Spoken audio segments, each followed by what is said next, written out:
found his under the table, squeezed tight. Joseph's expression softened. You love her.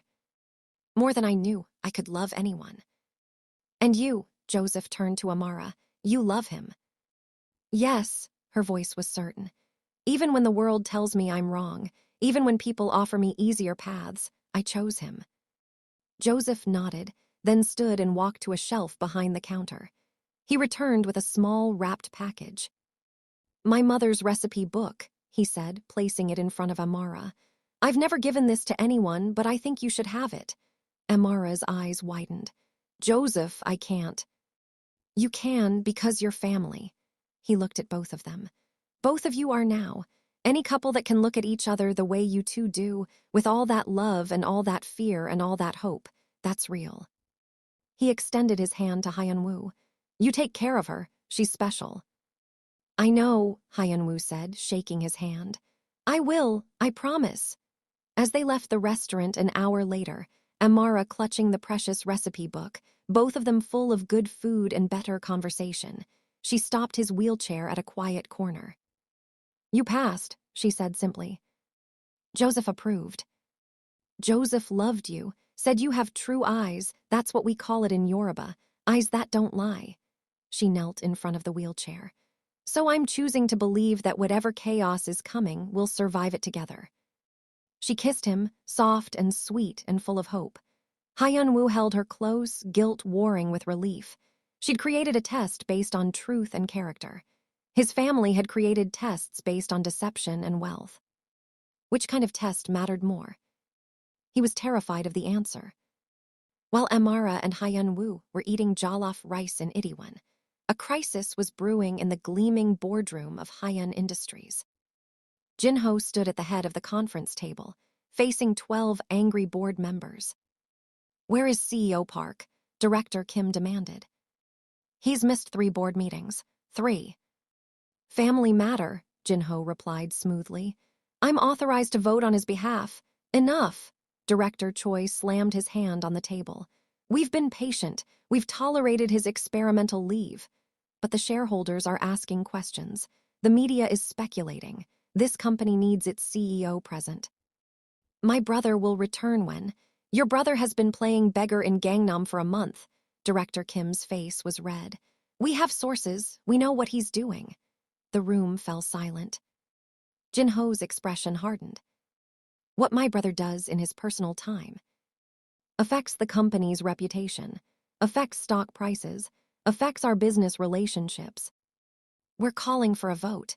Either Park Hyun-woo returns to his duties immediately, or we move for interim leadership. Meaning you, Vice President Park. Jin-ho felt ice in his veins. This was exactly what he'd warned Hyun-woo about. The board wouldn't wait forever. How much time? He asked. 72 hours, Director Kim said. 3 days, then we vote. Emergency family meeting. All 5 family members gathered around the dining table, faces grave. 3 days, Mrs. Park said. The board will vote in 3 days. So we tell him, Min-jae said. We end the tests now, bring him back to reality. 4 tests passed, Jun-ho noted. 1 test left, Mother's big finale, the public scandal test. Forget the test. This has gone on long enough. Hyun-woo is about to lose his company over a woman he's lying to. We need to end this. Mr. Park cleared his throat. What if we move up the final test, do it tomorrow, then revelation immediately after? He could be back at work by the end of the week. Rushing it risks everything, Mrs. Park argued. If we push too fast, she'll sense something is wrong. The whole plan falls apart. The whole plan is already falling apart. Jin-ho's frustration boiled over.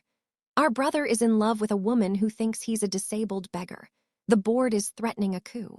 The media is 1 leaked photo away from a scandal that could destroy both the company and Amara's life. This isn't a romance drama anymore. It's a disaster waiting to happen. The family fell silent. What do we do? Min-jae asked. Mrs. Park stood, walked to the window overlooking the garden. Her reflection in the glass looked older, wearier. We call him, she said finally. We tell him about the board meeting. We give him the choice. Choice? Jun-ho asked. company or love. He can't have both anymore, not with the lies standing between them. She turned to face her children. We let Hyun-woo decide what matters more. And if he chooses her, Mr. Park asked.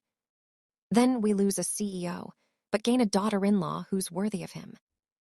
Mrs. Park's voice was sad but certain. And we help him find a way to make it work, somehow. Jin-ho pulled out his phone. I'll call him now. No, Mrs. Park stopped him. In the morning, let them have one more night of happiness. God knows it might be their last. Amara woke to Kang Soo's phone ringing, the expensive one that had mysteriously appeared. He grabbed it quickly, wheeling to the window. Hello. She watched him tense, saw his knuckles whiten around the phone. I understand tomorrow. Yes, I'll figure it out. He hung up, staring out the window for a moment. Everything okay? Amara asked. When he turned, his expression was conflicted, torn in a way she'd never seen. I need to tell you something, he began. Amara's heart started pounding. This was it. Whatever secret he'd been keeping, it was coming out now. I'm not who you think I am. She sat up, pulling the blanket around herself. What do you mean? He opened his mouth, then his cheap flip phone rang, the one he usually used. They both stared at it. Answer it, Amara whispered. He did, putting it on speaker. Kang Soo, it's Mr. Park from 2A. The landlord wants to see you. Says it's urgent. Something about police. Amara and Hyun-woo locked eyes. Police, she asked. Why would the police be looking for you? Hyun-woo felt his carefully constructed world cracking. The board meeting. Now the police. What was happening? I don't know, he said honestly, but I need to go find out. I'm coming with you. Amara. If something's wrong, we face it together. Her voice was firm. That's what partners do, right? Partners, built on lies he was about to confess. Right together. They made their way downstairs, Amara pushing the wheelchair. Mr. Cho, the convenience store owner, was waiting with 2 police officers. Mr. Kang Soo, one officer asked formally. Yes.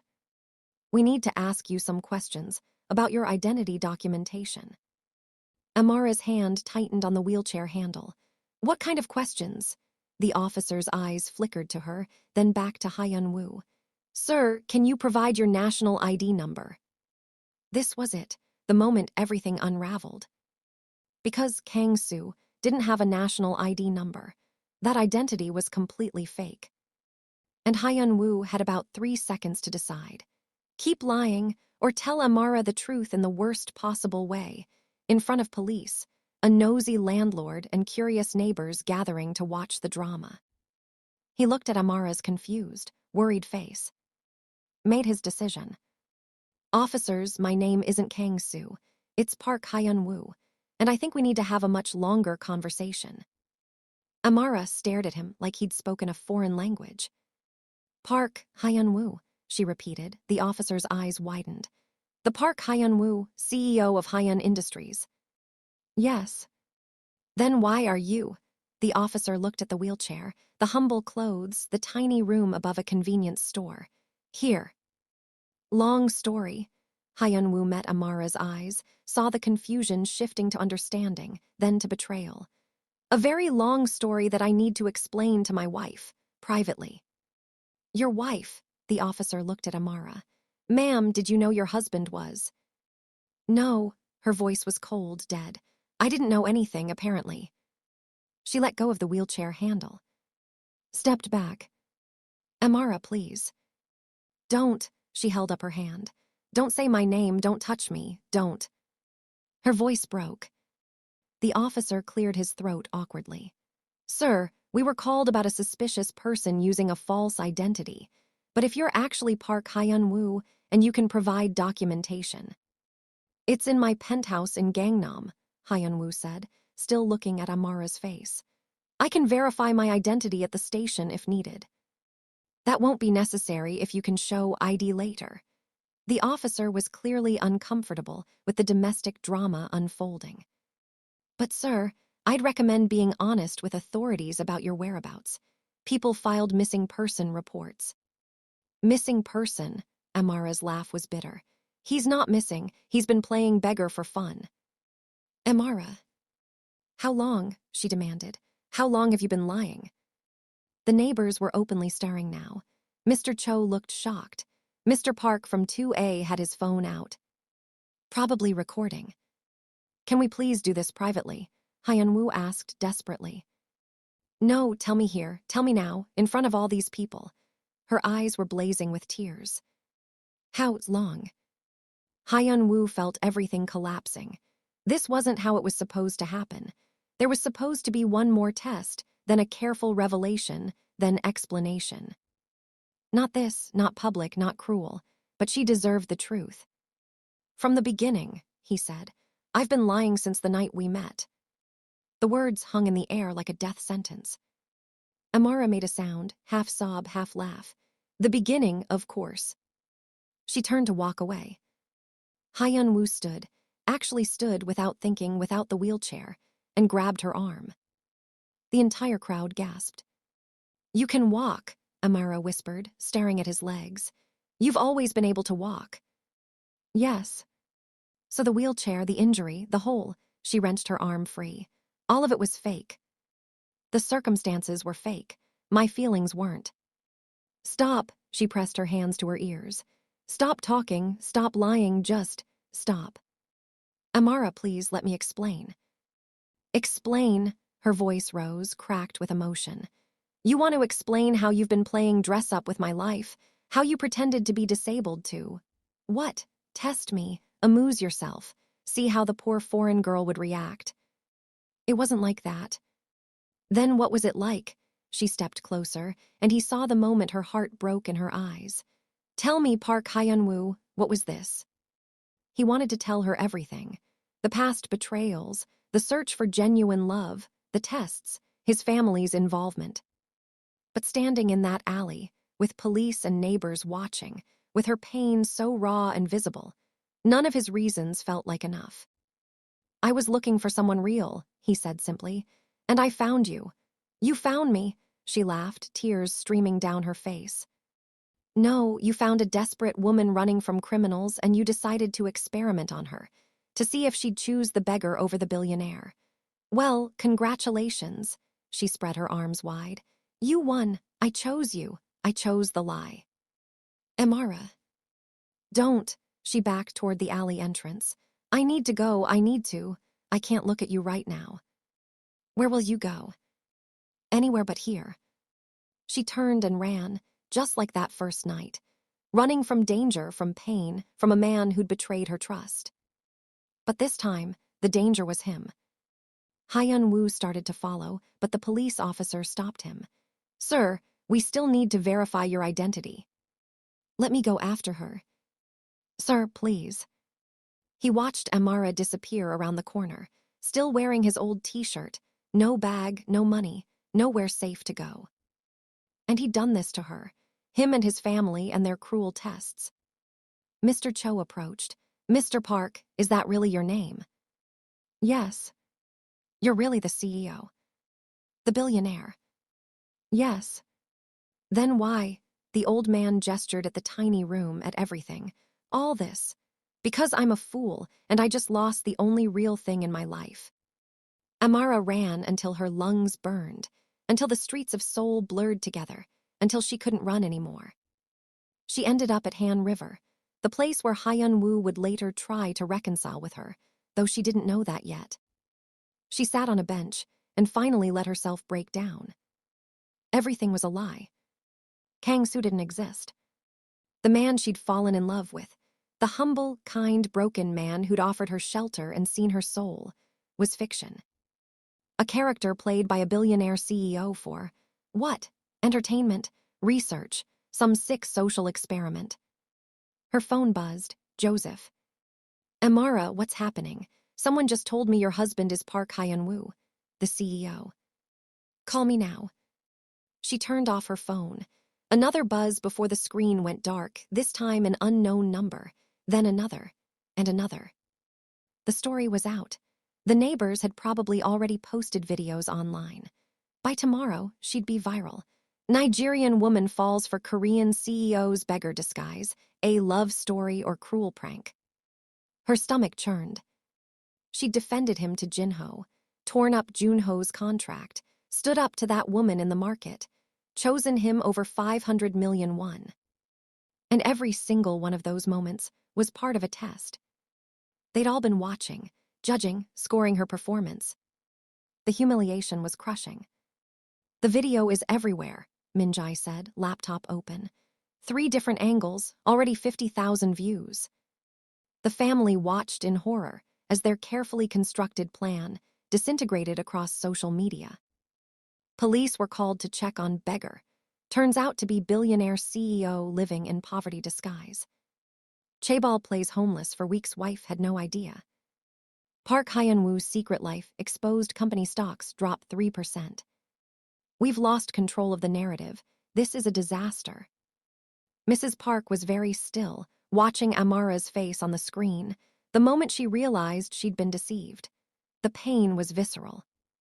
We did this, we broke that girl. She'll forgive him, Minjai tried hopefully. Love survives. Does it? Mrs. Park looked at her daughter.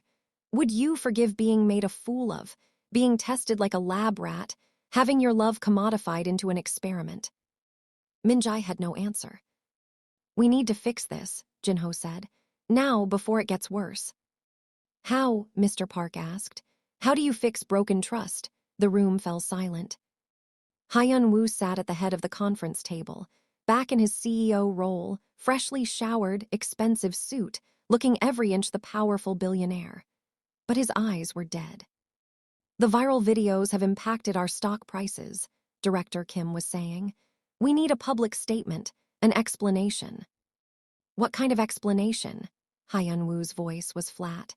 A reasonable one, social experiment, research for philanthropic purposes, something that makes this look intentional and beneficial rather than cruel, Hyun-woo supplied. Manipulative, exactly what it was. The board shifted uncomfortably. Sir, we need to control the damage. No, Hyun-woo stood. You want me to lie more, to spin this into something noble, to pretend I wasn't using another human being's desperation for my own purposes. You were looking for genuine love. By deceiving someone genuine. His voice rose for the first time in years during a board meeting. Don't you see? I found exactly what I was looking for, and I destroyed it by looking. Director Choi cleared his throat. Sir, your personal life aside, this company needs a CEO who isn't a coward. Hyun-woo looked around the table. I'll make a public statement, but it won't spin. It'll be true. Sir, that's not advisable. I don't care. He headed for the door. The meeting was adjourned. I have to find my wife. The Nigerian woman. Sir, association with her could further damage. Hyun-woo turned, and his expression made the director fall silent. That Nigerian woman is worth more than this entire company, more than all of you combined, and I'll spend the rest of my life proving to her that I finally understand that. He walked out, leaving the board in shocked silence. Amara spent the night in a 24-hour cafe, nursing one coffee for 8 hours until the staff asked her to leave. She had 15,001 left, enough for maybe 2 more nights in a cheap motel if she didn't eat. Her phone, still off, probably had hundreds of messages by now. She couldn't face them, couldn't face the pity, the judgment, the I told you so's. At dawn, she made her way back to Itaewon, to Calabar Kitchen. Joseph was there, prepping for the morning opening. He looked up as the door chimed. Amara, come here, child. She collapsed into his hug and sobbed. I know, he murmured in Yoruba. I know it hurts, let it out. He lied, Joseph, about everything. I heard. Joseph guided her to a chair, pressed hot tea into her hands. The whole story is online. They're calling it biggest romance scandal of the year. Amara laughed bitterly. Of course they are. But, Joseph sat across from her, I need you to tell me something honest. What? Did he love you? The man you knew, Kang Soo, did he love you? It doesn't matter. He wasn't real. That's not what I asked. Joseph's eyes were sharp. When he looked at you, when he held you, when he chose to help you that first night, was the feeling real? Amara was quiet for a time. I don't know, she finally whispered. How can I trust anything he felt when everything he was a lie? Because liars can speak the truth, and truth-tellers can lie. What matters is here. He pressed his hand over his heart. What you felt from him, soul to soul. My soul is broken, Joseph. Broken can be healed, if you want it to be. What if I don't? Her voice was small, childlike. What if I just want to go home, back to Nigeria, back to normal, back to before everything? Joseph was quiet then. You can. I'll pay for your ticket myself. Amara looked up, surprised. I mean it, he continued.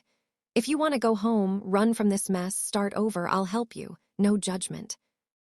But, his eyes were kind. Running from pain doesn't heal it.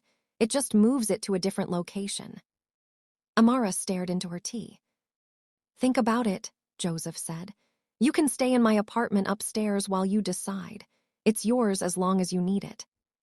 Why? She asked. Why are you being so kind when I'm such a mess? Because someone was kind to me once when I was a mess, and that kindness saved my life. He stood, squeezing her shoulder. Pay it forward someday, that's all I ask. The press room was packed. Every major news outlet in Korea, several international journalists, bloggers, influencers, everyone wanted the story of the beggar CEO. Hyun-woo stood at the podium in his suit, looking every inch the powerful executive. But his prepared statement, carefully crafted by the PR team, sat ignored on the podium. Thank you for coming, he began. I know you want an explanation for the videos circulating online. I'm going to give you one, but it won't be the one you're expecting. The cameras clicked frantically. My name is Park Hyun-woo.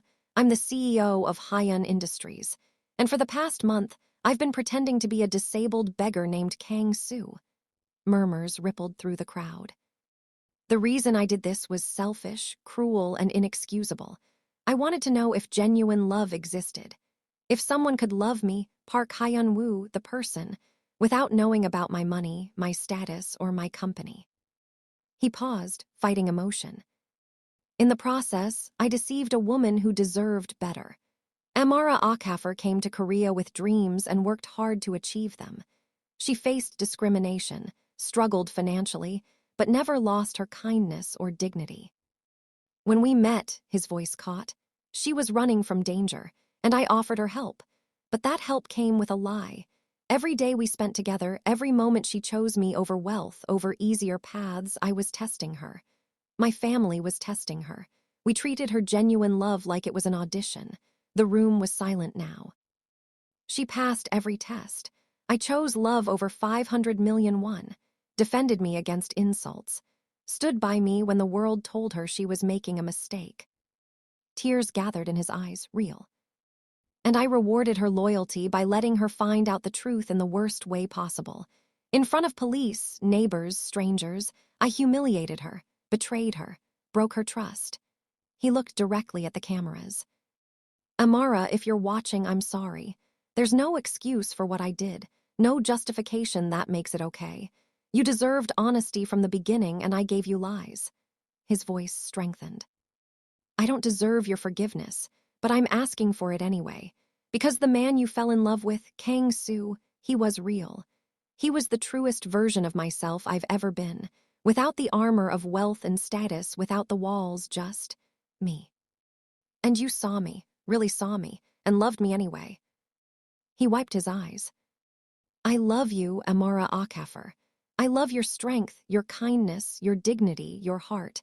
I love that you chose me when I was nothing. And I'll spend the rest of my life trying to be worthy of that choice. If you never want to see me again, I understand. But please know you changed me. You made me believe love is real. And I'll be grateful for that forever, even if I destroy it. He stepped back from the podium. That's all, no questions. The press erupted, shouting questions, but Hyun-woo was already leaving, his security team clearing a path. The video would go more viral than the scandal itself. CEO's emotional public apology to wife goes viral. Park Hyun-woo, breaks down admitting deception. Is this Korea's most romantic apology or cruelest manipulation? But the only person whose opinion mattered wasn't watching. Amara had seen enough. Amara was helping Joseph prep vegetables when the door chimed. She looked up and immediately tensed. Min-jae stood in the doorway, casual clothes, no makeup, holding 2 coffees like a peace offering. Before you throw me out, I'm not here as his sister. I'm here as the woman who slapped you and needs to apologize properly. Joseph looked between them. Should I stay or go? Stay, Amara said. Witness protection. Min-jae smiled sadly. Fair, she approached slowly. Can we talk 5 minutes? Amara set down her knife. 3 minutes, talk fast. They sat at a corner table, the same one where Amara and Hyun-woo had eaten with Joseph just days ago. I watched the press conference, Min-jae began. My brother is a liar, Amara. We've established that. Yes, he is. Min-jae didn't defend him. And so am I, so are my whole family. We lied to you, tested you, treated you like entertainment. She met Amara's eyes directly. I'm sorry, truly, deeply. What we did was wrong. There's no justification that makes it okay. Then why did you do it? Amara's voice shook. Why go through all that? The roses, the contract, the fake medical emergency, pretending to be blind, slapping me in public, why? Min-jae was quiet for a moment then. Because we've watched my brother get destroyed 5 times. What? 5 engagements, 5 women who said they loved him. Min-jae's voice was heavy. The first one was sleeping with his business competitor, stealing company secrets. The second was pregnant with another man's child, tried to pass it off as his. The third attempted to get him to sign over half his assets before the wedding. The fourth was actually still married to someone else. And the fifth... She stopped, her expression pained. The fifth, Amara prompted despite herself. She was different, or so we thought. Kind, genuine, from a modest background, we all loved her. My mother bought the wedding dress. My father gave them his blessing. Min-jae's eyes were wet. They were supposed to get married on a Saturday. On Thursday, we discovered she'd been hired by a rival company.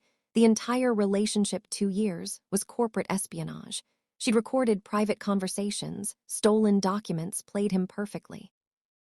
Amara felt something twist in her chest, despite her anger. Hyun-woo didn't leave his penthouse for 2 months after that, Min-jae continued.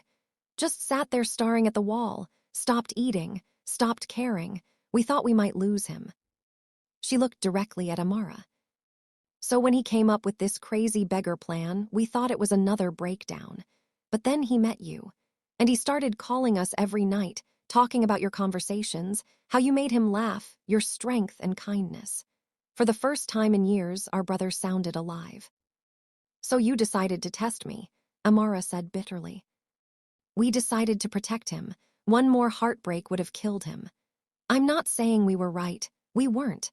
But we were desperate to know if you were real or if you were like the others, just better at hiding it. And the slap, public humiliation, that was protection. That was me being a bitch, Min-jae admitted. The test was supposed to be a verbal confrontation, but I saw you defending him so fiercely, and something in me snapped. I wanted to see if you'd break, if you'd walk away when things got ugly.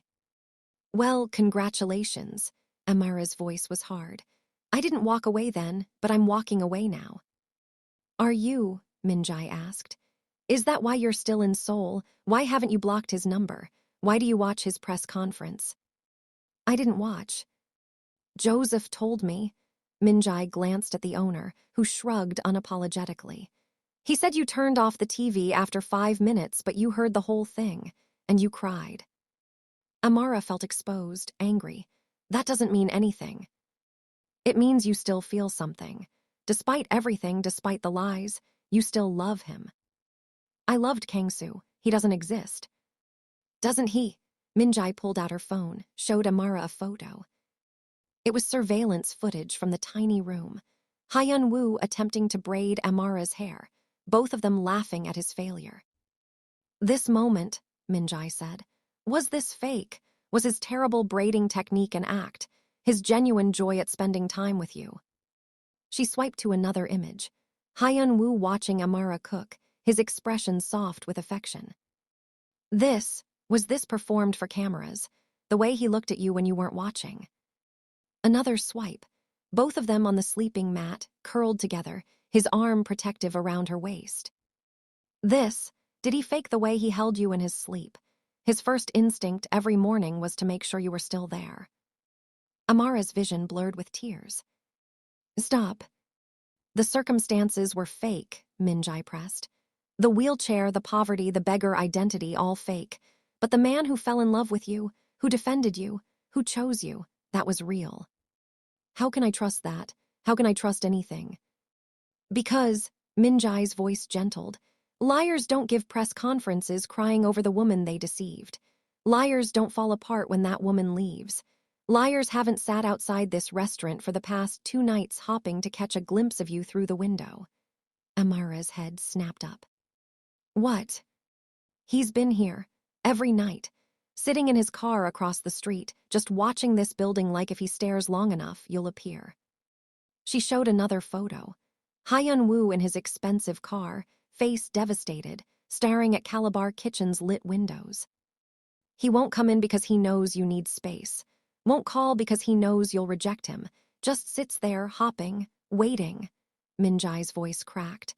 My brother is many things, foolish, privileged, misguided, but he's not a liar about his feelings, not anymore. Amara stared at the photos, at evidence of a man in pain, and felt her anger war with something else. Something that felt dangerously like hope. Why are you really here? She asked. Your 3 minutes are up. I'm here to tell you that if you walk away, I'll understand. We all will. You have every right to never forgive him, never forgive us. Min-jae stood. But if there's any part of you that still loves him, any part that believes the person he was with you was real, please give him one chance to prove it. How? How does he prove the man I loved actually exists? Let him be that man, no money, no status, no billionaire CEO. Min-jae pulled out an envelope. He wrote you this, read it or don't, but it's the truth. She set the envelope on the table and turned to leave, then paused. For what it's worth, I've never seen my brother happier than he was with you. In that tiny room, eating ramyeon, sharing one sleeping mat, he was more himself than he's ever been in the penthouse. She smiled. Maybe Kang Soo did exist. Maybe he was just another name for the person my brother became when he was with you. After Min-jae left, Amara and Joseph sat in silence. Are you going to read it? Joseph asked. Amara stared at the envelope like it might explode. I don't know, she whispered. Once I read it, I can't unread it, and if it makes me forgive him. Would that be so terrible? Yes, because it means I'm weak. It means I let myself be manipulated and then came back for more. Or, Joseph said, it means you're strong enough to see past someone's mistakes to their heart. That's not weakness, Amara. That's wisdom. She picked up the envelope, turned it over in her hands. Her name was written on the front in Hangul and English. Ko imita, Inus/Amara. The handwriting was the same as the notes Kang Soo used to leave her when he'd go out. Little messages like back soon. There's soup in the pot. Her hands shook. I'll be in the kitchen, Joseph said. Take your time. Alone at the table, Amara finally opened the envelope. Amara, I don't know if you'll read this. I don't know if I deserve for you to read this, but I needed to write it anyway. The truth is, I've been practicing what to say for 3 days, and every version sounds like excuses. So I'm just going to tell you the story you deserve to have heard from the beginning. My name is Park Hyun-woo. I'm 33 years old. I became CEO at 28, youngest in company history. Forbes called me Korea's most eligible bachelor 3 years running. I hated that title. Because eligible meant my bank account, not my character. Every woman I dated knew my net worth before my favorite color, blue. By the way, yours is purple, and you only wear it on Thursdays because you say it's Thursday purple energy. 5 times I tried to find real love. 5 times I failed. Each betrayal cut deeper than the last. After the 5th, I stopped believing love existed at all. Not for people like me. Not when money corrupted everything it touched. So I made a plan. A stupid, arrogant, cruel plan. I would become someone with nothing. See if anyone could love Park Hyun-woo the person, not Park Hyun-woo the CEO. I sat in that plaza for 3 weeks. Dozens of people passed. Some gave money, most ignored me. A few were actively cruel. Then you ran into my life. Literally ran, terrified, desperate, with nowhere to go. And instead of seeing a beggar to pity or ignore, you saw someone who could help you. You looked at me like I mattered. Do you know how rare that is? How precious? I thought, this is it. This is my test subject.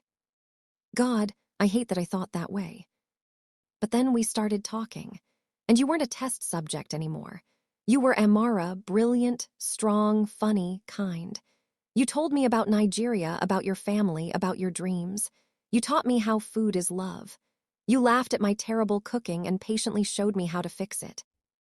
You chose me over Jinho's roses, over Junho's contract, over my father's connections and my mother's approval.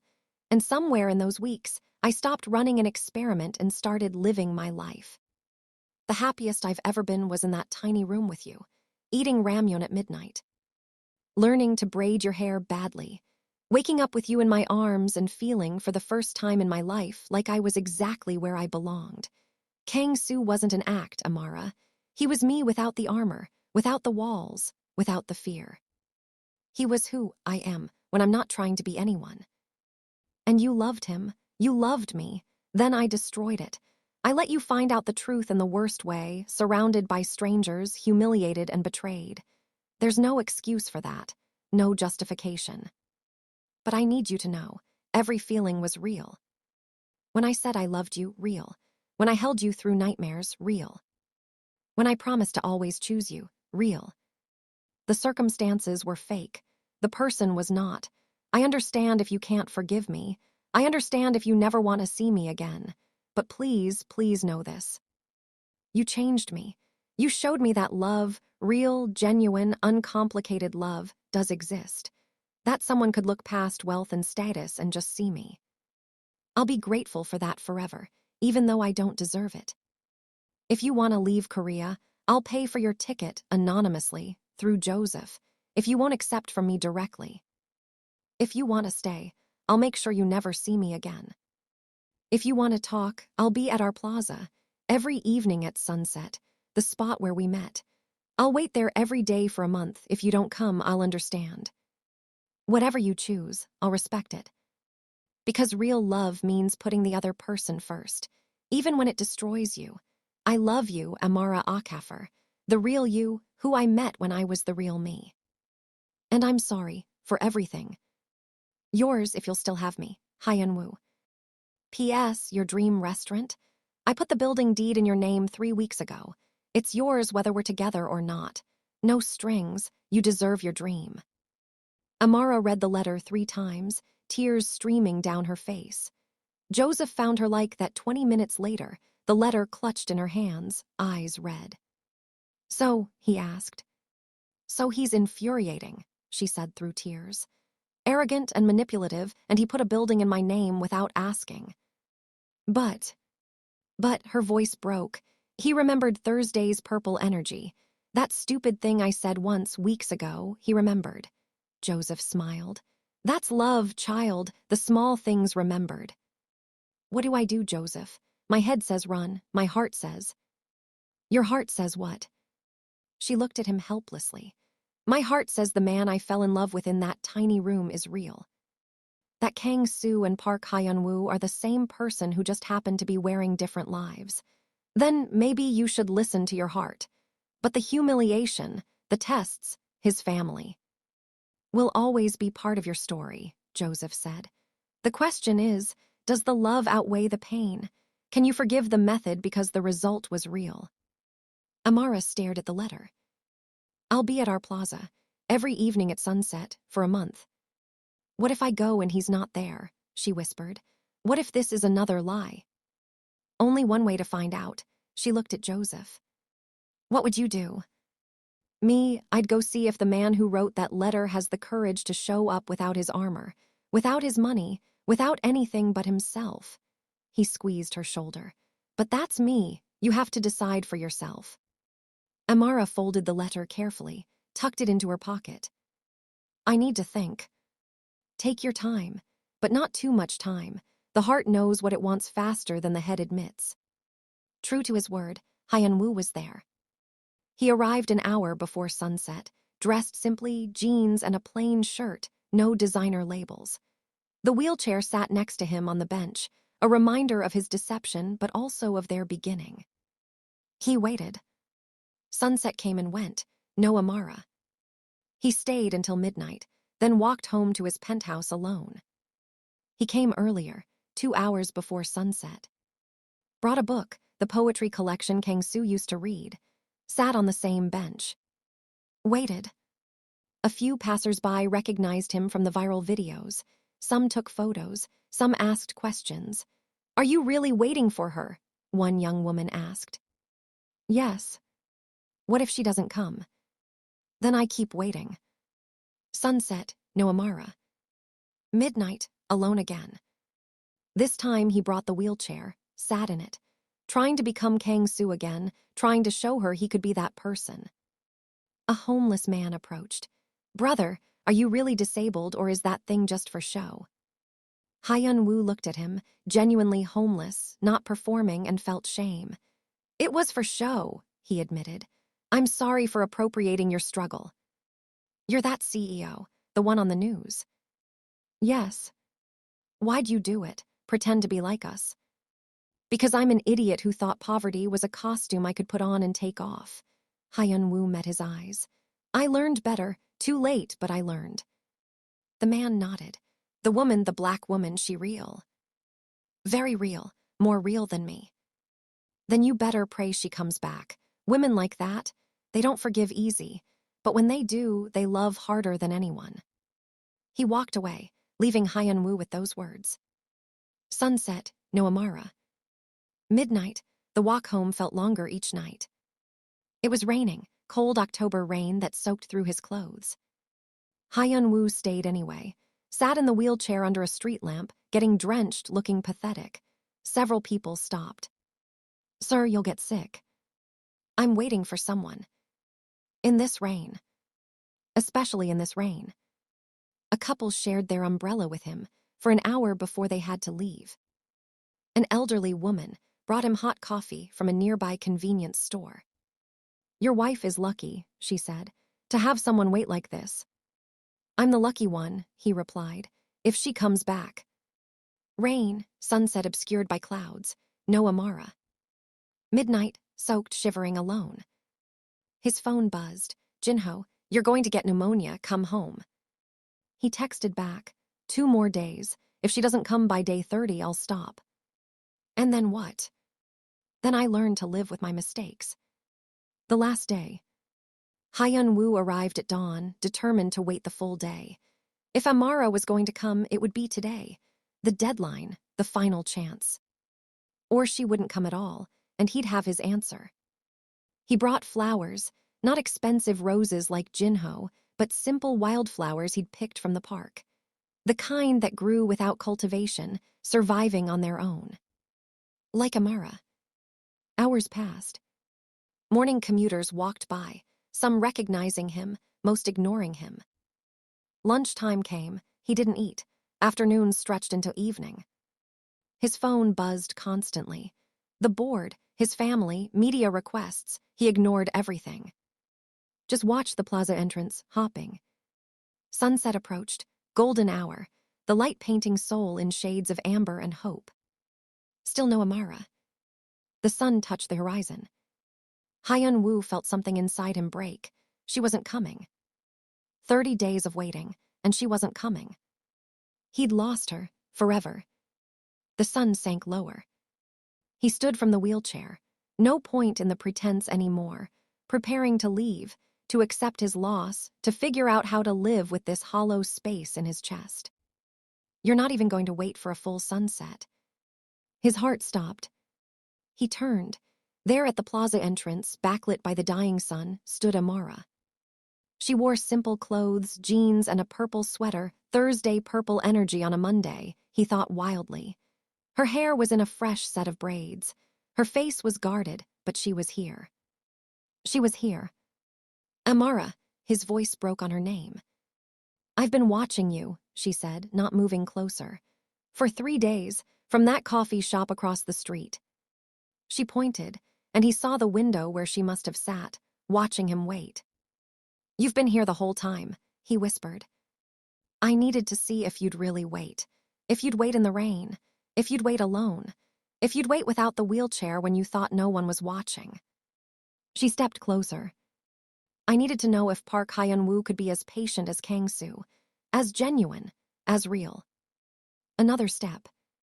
So am I. His heart was hammering so hard he thought it might burst. Amara stopped 3 feet away, close but not touching. Joseph told me a story about how in his village in Nigeria, when someone betrays you, you have 2 choices. Cut them off forever, or make them earn back your trust through action, not words.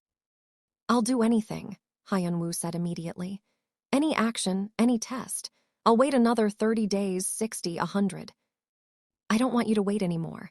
Her voice was soft but firm. I want you to be honest. Right here, right now. No more Kang Soo, no more CEOs, just you, whoever that is. He took a shaky breath. I'm Park Hyun-woo, he began. I'm 33.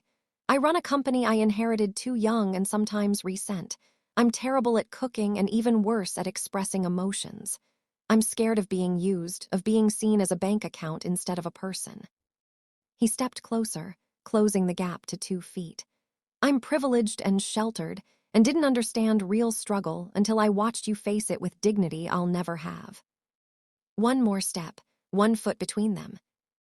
I'm the man who lied to you because I was a coward, who tested you because I was broken, who hurt you because I was selfish. He was close enough now to see tears gathering in her eyes. But I'm also the man who fell in love with your strength, your kindness, your laugh, the way you dance when you cook, the way you say my name, both names, like I matter. His voice dropped to barely a whisper. I'm the man who will spend the rest of his life trying to deserve you, who will never lie to you again, who will choose you every single day over money, status, comfort, everything. And if I can't forgive you, Amara asked, tears streaming now, if the hurt is too deep, then I'll accept that, and I'll still love you from a distance. Still make sure you're safe, your dreams are funded, your restaurant succeeds, because loving you doesn't require you to love me back. They stared at each other in the fading light. I read your letter, Amara finally said. 100 times I read it. And you remembered Thursday Purple Energy. Despite everything, he smiled. Of course I did. You said it makes you feel powerful. It does. She smiled too, watery and tentative. You also put a building in my name without asking. Is that good or bad? It's very you, generous and controlling at the same time. I'm working on the controlling part. You better be. They fell silent again, the space between them charged with possibility and fear. Amara, Hyun-woo called. I'm not asking you to forgive me right now. I'm not even asking you to take me back. His voice caught. I just want one more chance to prove that the man you loved in that tiny room is real, that Kang Soo exists, that he's standing right here. Amara looked at him for a long moment, really looked, the way she had that first night when she'd kissed a stranger and changed both their lives. Then she closed the final foot between them and pressed her hand to his chest, over his heart. Prove it, she said. Show me Kang Soo without the wheelchair, without the poverty, without the lies. Show me the real man I fell in love with actually exists in Park Hyun-woo's body. How long do I have? As long as it takes. Her hand stayed on his heart. But Hyun-woo, if you lie to me again even once, even a small lie, we're done. Forever, no second chances.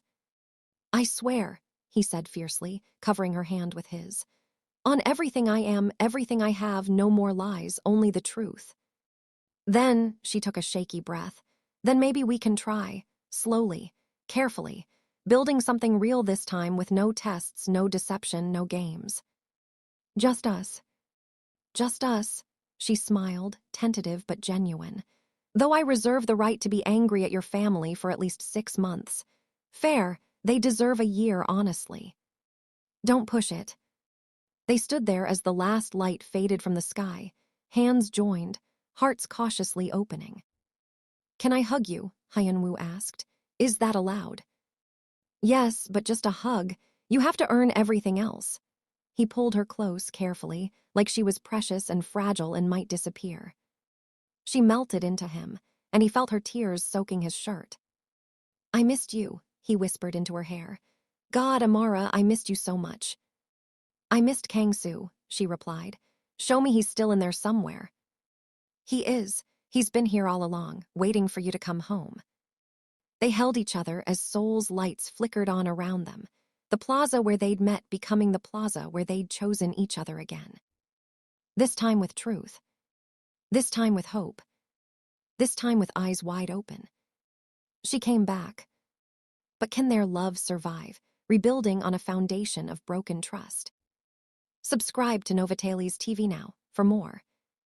Like if you're crying happy tears. Speech balloon comment. Is she being too forgiving or is this true love? Bell subscribe. The family reconciliation is coming. Write share with someone who believes in second chances. Next, Amara meets the family again. Hyun-woo learns what earning trust really means, and the Seoul Naija restaurant opens its doors. The next morning, Amara insisted on meeting at a neutral location. Not his penthouse, not Calabar Kitchen, not the tiny room that no longer existed in their reality. A cafe in Hongdae, public safe, equal ground.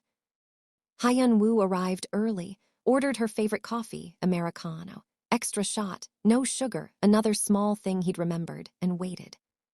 She arrived exactly on time, dressed professionally, armor, he realized. She was protecting herself. "Hi," she said, sliding into the seat across from him.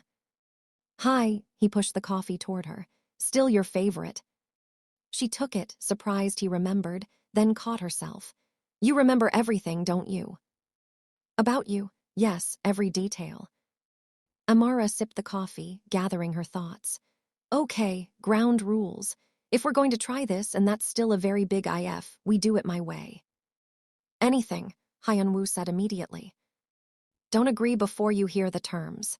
Her voice was firm.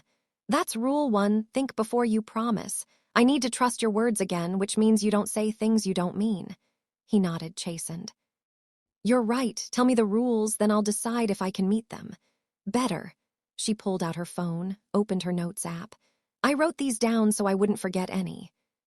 Amara's ground rules for second chances. 1. Complete honesty. No lies, not even protective ones, not even white lies about liking my cooking if you don't. If I ask a question, I get the truth, even if it hurts. If you can't tell me something for legal business reasons, say, "I can't tell you that right now," instead of making something up. 2. No more tests. Your family doesn't get to test me anymore, ever. If they try, you shut it down immediately. I'm not auditioning for the role of your wife. I'm either worthy as I am, or I'm not. 3. Meet as equals.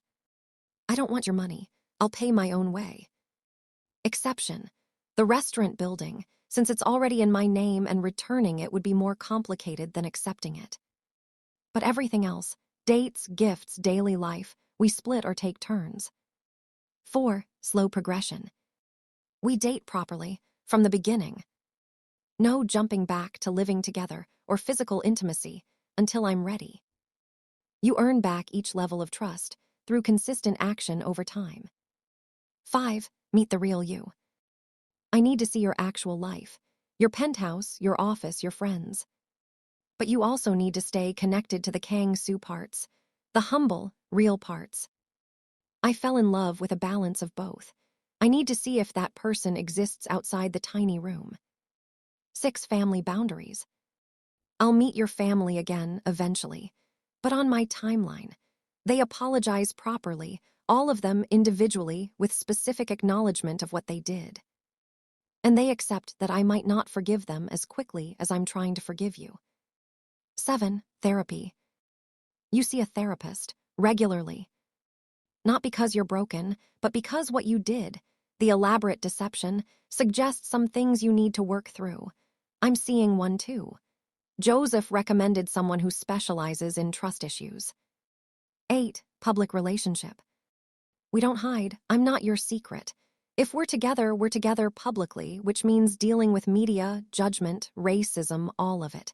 But you stand beside me through it. You don't protect me by hiding me. 9. Exit clause.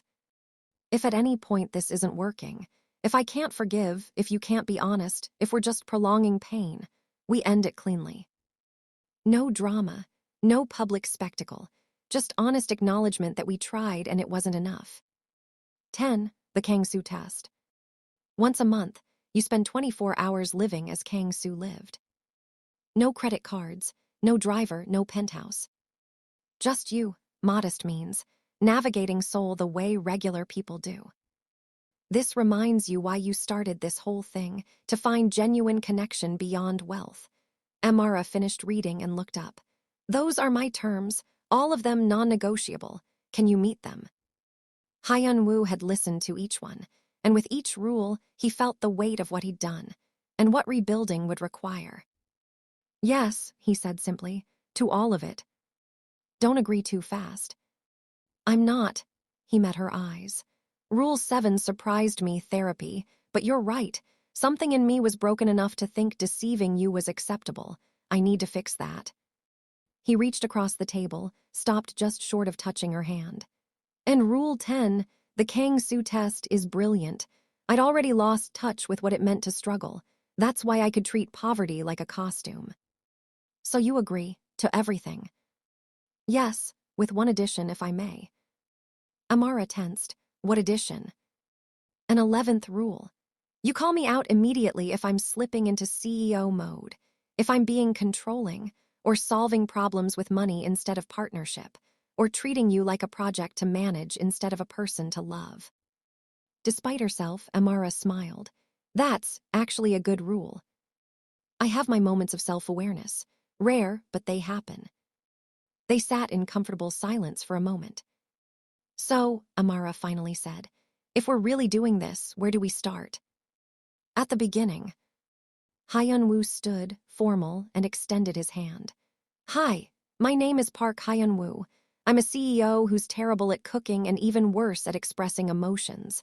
Would you like to have coffee with me sometime? Amara looked at his outstretched hand. This man who'd held her, loved her, deceived her, broken her, and was now standing before her trying to start over. She took his hand. Hi, I'm Amara Okafor. I'm a chef from Nigeria who's currently rebuilding her life in Seoul. Coffee sounds nice, but I'm paying for my own. Deal. They shook hands like strangers meeting for the first time. Except this time, there were no lies between them. Just hope, fear, and the tentative promise of something real. 3 days later, they met for their official first date.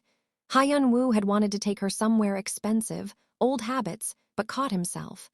Rule 3, meet as equals. Instead, he asked where she'd like to go. Surprise me, Amara had said, but keep it reasonable. If I see a Michelin star, I'm leaving. So he'd planned something different. The meeting point was Gwangjang Market, Seoul's oldest traditional market, full of street food vendors and local shoppers. Amara arrived to find Hyun-woo in casual clothes, jeans, a simple jacket, looking more like Kang Soo than CEO Park. We're eating here, she asked. I thought, he looked suddenly uncertain. You said once that markets remind you of Lagos, that they feel like home. Is this okay? We can go somewhere else. It's perfect, she interrupted and meant it. They walked through the market together, trying different street foods. Bindidiok mung bean pancakes, Tidiokbaki spicy rice cakes, Mayak gimbap, addictive mini seaweed rolls. This is amazing, Amara said around a mouthful of hottiok, sweet pancake. Why didn't you take me here before? Because Kang Soo couldn't afford it, Hyun-woo admitted. The irony, I pretended to be poor, so I had to act too poor to take you places you'd actually enjoy. That's incredibly stupid. I know. I'm learning that I did a lot of incredibly stupid things. They found a pajangmatcha, street tent, and sat on plastic stools, sharing soju and fried chicken like ordinary people. Tell me about your actual life, Amara said. Not CEO stuff, just, you, what do you do when you're not working or pretending to be homeless? Hyun-woo thought about it. Honestly, not much. Work consumes most of my time. Hobbies? I used to read, poetry mostly, but I haven't had time in years. The book Kang Soo was reading, that was real. That was real. First edition Yun Dongju, worth about 20 million won. Amara choked on her soju. You brought a 20 million won book to a tiny room in a bad neighborhood. I didn't think about it. He looked sheepish. It's my favorite collection, I wanted to read it. Oh my God, you really are a privileged idiot. Working on it, therapy starts next week. They laughed and it felt easy. Natural, like before but with truth underlying everything. What about you? Hyun-woo asked. If you could do anything, no money worries, no visa issues, just pure freedom, what would you do? I want Seoul Naija to be more than a restaurant, Amara said, her eyes lighting up. I want it to be a cultural bridge. Korean-Nigerian fusion food, yes, but also cooking classes. Cultural exchange events. A place where Africans in Seoul can feel home. And Koreans can experience African culture beyond stereotypes. She warmed to her theme.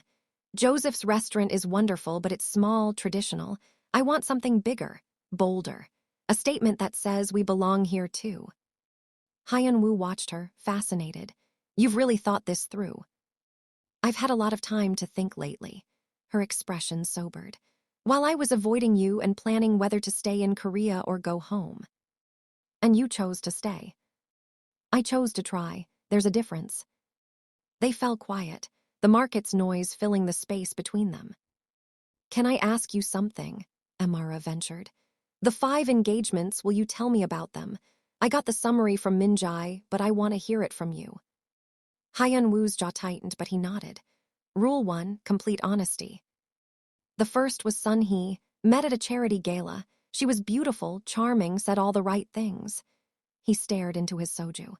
Turned out she was sleeping with my business competitor, feeding him information. We lost a major deal because of her. The second was Jennifer, American expat. Got pregnant 6 months into dating. I proposed immediately, traditional family, you do the right thing.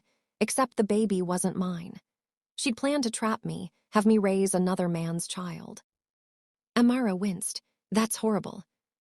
Third was Min Young. She seemed different, modest family, genuine connection. Until her lawyer presented a prenuptial agreement requiring I transfer half my assets before marriage, not after divorce. Red flag missed until last minute. He poured more soju, his hands not quite steady. Fourth was Yuki, Japanese businesswoman, very sophisticated. We dated for a year. Turns out she was married the whole time, husband in Tokyo. I was the affair, though I didn't know it. And the fifth, Amara prompted. Soo-jin, his voice went flat. She was perfect, kind to my family, interested in my work, from a middle-class background, no ulterior motive for money. We dated 2 years. My mother bought the wedding dress. I thought, finally someone real. He swallowed hard. 2 days before the wedding, my head of security found evidence she'd been hired by a rival company. The entire relationship was corporate espionage. 2 years of I love you were just data collection. Tears glittered in his eyes. She recorded our private conversations, stole documents from my home office. Even, his voice cracked, even faked a pregnancy scare to get access to my family's medical records for genetic testing. Every intimate moment was strategy. Amara reached across the table and took his hand. I'm so sorry. After that, I didn't leave my penthouse for 2 months. Couldn't eat, couldn't work. Just sat there wondering if I was fundamentally unlovable or if my money just poisoned everything it touched. He looked at her directly. That's when I got the beggar idea. Mother said if I wanted genuine love, I needed to offer genuine vulnerability. Become someone with nothing, see who'd love me anyway. And you found me. And I found you. He squeezed her hand. Running from danger, desperate, with every reason to use me. But you didn't. You chose me when I was nothing. That's why, his voice broke. That's why the tests. I needed to know you wouldn't become Soojin, wouldn't turn out to be another beautiful lie. Amara was quiet for a moment. I understand now why you did it. Doesn't make it right, but I understand the fear. Does that help understanding? A little. She wiped her eyes. It makes you human instead of just cruel, still hurt like hell, though. I know, I'm so sorry. They sat in the noisy market tent, hands joined across spilled soju and half-eaten chicken, both crying quietly. We're a mess, Amara finally said. A beautiful mess. Don't push it, regular mess, maybe trending toward beautiful eventually. Despite everything, they both laughed. Can I walk you home? Hyun-woo asked as they left the market.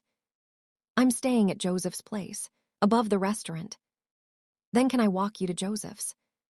Amara hesitated, then nodded. Walking is fine, no coming upstairs. Rule 4, slow progression, I remember. They walked through Seoul's evening streets, hands carefully not touching, both aware of the space, the boundaries, the careful architecture of rebuilding trust. At Calabar Kitchen's door, Amara turned to face him.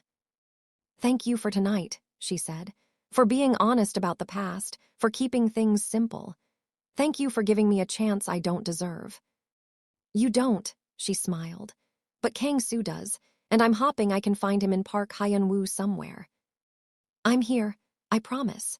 Still learning to exist outside the wheelchair and tiny room, but I'm here. They stood awkwardly for a moment, the end-of-date dance. Can I, Hyun-woo gestured vaguely, hug, or is that too much? Hug is okay, just hug. He pulled her close, carefully, and she let herself lean into him for just a moment. He still smelled the same, that soap from the convenience store he'd used as Kang Soo, mixed with something more expensive now, but still fundamentally him. Good night, Hyun-woo, she whispered. Good night, Amara. She went inside, and he walked away into the Seoul night, hope and fear warring in his chest. One date down, infinite more to earn back her trust. But for the first time since the truth came out, he felt like maybe they could survive this. 3 weeks of dating later, careful, honest, slowly rebuilding, Amara decided she was ready. I'll meet your family, she told Hyun-woo over coffee, but on my terms. Anything, he said immediately, then caught himself. Sorry, rule 1, what terms? Neutral location. Not their mansion, too much home field advantage. Somewhere public enough that they can't be too dramatic, but private enough for real conversation. Restaurant. Restaurant works, but I choose it. Deal. So Amara chose Calabar Kitchen. You want them to come to your territory? Hyun-woo was surprised. I want them on ground where I'm comfortable, where Joseph is nearby, where I'm surrounded by my culture, my space, my strength. She met his eyes. They tested me on their turf, now they apologize on mine. That's actually brilliant. I have my moments. The Park family arrived at Calabar Kitchen on a Saturday evening. The restaurant closed for a private event. Mrs. Park entered first, elegant as always, but nervous. Mr. Park followed, his distinguished face showing rare uncertainty. Jinho, Junho, and Minjae brought up the rear, all looking like they'd rather be anywhere else. Joseph stood behind the counter, arms crossed, protective. Welcome to Calabar Kitchen, please sit. The family settled at a large table, incongruous in their expensive clothes against the colorful, casual atmosphere of the Nigerian restaurant. Amara sat across from them, Hyun-woo beside her but slightly back. This was her show. Thank you for coming, she began, voice steady. I'm sure Hyun-woo told you why we're here. Mrs. Park nodded. To apologize properly. Yes, because your apologies at the penthouse, when I discovered the truth, those weren't real. Those were damage control. Amara's voice was firm but not cruel. You were sorry you got caught. Sorry your plan fell apart. Not sorry for what you did to me. The family shifted. So now, Amara continued, you're going to apologize again, individually, with specific acknowledgement of what you did and why it was wrong. Then I'll decide if I accept. She looked at Jinho. Let's start with the roses. Jinho cleared his throat, looking genuinely remorseful. Amara, I'm sorry for approaching you with that ridiculous bouquet and that insulting offer. I treated you like you were for sale, like your love and loyalty had a price tag. He met her eyes directly. I called your husband a beggar like it was an insult, implied you were wasting yourself on someone less than. That was cruel and classist and completely wrong. Why did you do it? Amara asked. Because we'd watched Hyun-woo get destroyed by women who did exactly what I was offering you, choosing wealth over genuine connection. We wanted to know if you were different, but testing you that way, treating you like an audition, that wasn't okay. He paused. I'm truly sorry. You deserved respect, not manipulation. Amara nodded. Apology noted. Junho, you're next. The second brother straightened. I'm sorry for the contract, for reducing your relationship to legal terms and financial incentives, for implying you were desperate enough to sell yourself for money, and for knowing my personal information without permission, he continued. I had you investigated, your family situation, your visa status, your finances. That was a violation of privacy. You had every right to feel unsafe and exploited. Why the contract specifically? Amara asked. Because the first test, Jinho's roses, was emotional appeal. I wanted to test if you'd respond to logical, practical benefits, if your poverty would override your principles. He looked ashamed. I'm a lawyer. I should have known that kind of coercion, contract or not, is just exploitation dressed in legal language. I'm sorry. Amara's expression was hard to read. Mrs. Park, you're next. The matriarch took a breath. I'm so sorry for faking a medical emergency, for using your kindness, your genuine desire to help someone in distress as a test of your character. Her voice wavered. That was cruel. You saved my life thinking I was a stranger in need. Instead, I was a wealthy woman pretending to be vulnerable to judge whether you were good enough for my son. And for what you said in the market, Amara added, about your son needing a wife with a kind heart, while essentially dangling him as bait. Yes, that too. Mrs. Park's eyes were wet. I justified it by telling myself we were protecting Hyun-woo, but really, we were protecting ourselves from the possibility of accepting someone who didn't fit our preconceptions. She looked at Amara directly. You are the kindest, strongest woman my son has ever met. You passed tests you never should have been subjected to. I'm deeply ashamed, and I'm truly sorry. Mr. Park. Amara's voice was harder now. This one still stung. The blind man with the cane. The family patriarch looked every one of his years as he spoke. I'm sorry for pretending to be blind, for making you guide me, help me, show me kindness, all while I could see perfectly fine and was using your compassion to test you. That was especially cruel, he continued, because you genuinely tried to help me. You adjusted furniture so I wouldn't trip, described things you thought I couldn't see, treated me with dignity and care. His voice broke. And I repaid that kindness by testing whether you'd choose my wealthy son over your disabled beggar husband. I'm ashamed. Deeply, truly sorry. Finally, Minjai, Amara's expression went cold. The slap. Minjai stood, surprising everyone, and bowed deeply. A full 90-degree bow held for several seconds. When she straightened, tears streamed down her face. Amara, I'm sorry for hitting you. That was assault. There's no justification, not testing, not protection, not anything. I physically hurt you in public, humiliated you, and then walked away like I had the right. I've replayed that moment 1,000 times, she continued. Watching your face when my hand connected, seeing you calculate whether fighting back would cost you more than taking it, knowing you were running those calculations because you're a black woman in Korea and the rules are different for you. Her voice strengthened. I'm sorry I used my privilege, Korean, wealthy, connected, to hurt someone with less social power. I'm sorry I made you feel unsafe. And I'm sorry that my apology can't undo the harm. She met Amara's eyes. I don't deserve your forgiveness, but I'm asking for it anyway. And I promise, if you give me the chance, I'll spend the rest of my life proving I'm better than that moment. The restaurant was silent, except for the hum of the refrigerator and distant Seoul traffic. Amara looked at each of them one by one. Then she spoke. Your apologies are better, more specific, more genuine than before. She took a breath.